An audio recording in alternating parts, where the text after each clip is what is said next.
So you were talking about people being in domestic violence relationships and it being very, very hard for them to leave in the process that they have to go through to leave.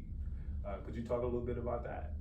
Yeah, so when I was a domestic violence awareness speaker and I was out there talking to a lot of people about questions with regards to how do I get an individual out, one of the things was, well, I don't understand why they don't just leave. If I put all that effort into helping them get out, why don't they just leave? I mean, they never lived like that beforehand.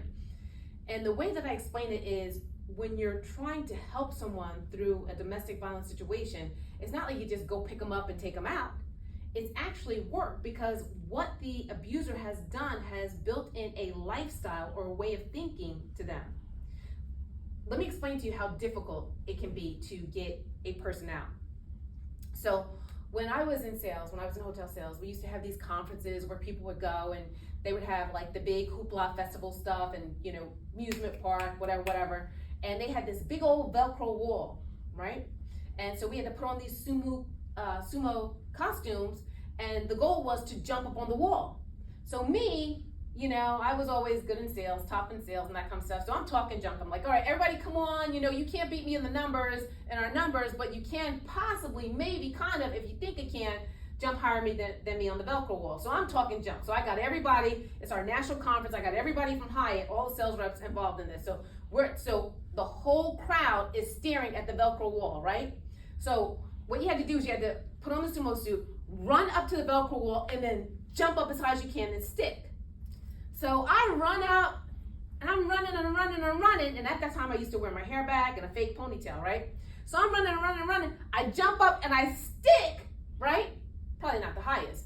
I stick, but when I come down, guess what stays in the Velcro wall?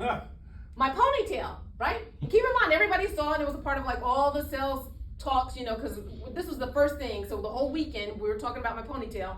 But the bottom line is, what I found was, as people were blocking me, trying to help me out, in order to get that ponytail out, you didn't just pull it out. We had to pull it out strand by strand by strand by strand, and then it eventually came off the Velcro wall. Well, that's what domestic violence is. There's 8 steps in the power and control wheel, which an abuser uses to retrain the way that they process things, right? So basically, what it does is it allows me to say, when something happens, it's my fault. It's called cognitive dissonance. So if the tree falls, if it's a hurricane, it's my fault. It gets kind of like that intense. So they take on the onus for everything. So if they leave, it's their fault if the abuser goes through depression. If they leave, it's their fault if the abuser, harms something else. If they leave, it's their fault. So it's hard for them to get out of the concept that, everything is not their fault. And so in order to get them out of the concept that, or the belief that everything's not their fault, it's like pulling those strands of hair out of the ponytail on the Velcro wall. It takes time, it takes nurturing. And to pull it out of the Velcro wall, pull it out of the wall, it wasn't just me. There were other people helping. There were people guarding, there were people pulling it out, etc. So it takes multiple people, multiple efforts, and you never know which person is going to be the person that they need at a particular time. You just need to have people equipped and ready so that whomever the right person is, they're able to help at that particular time.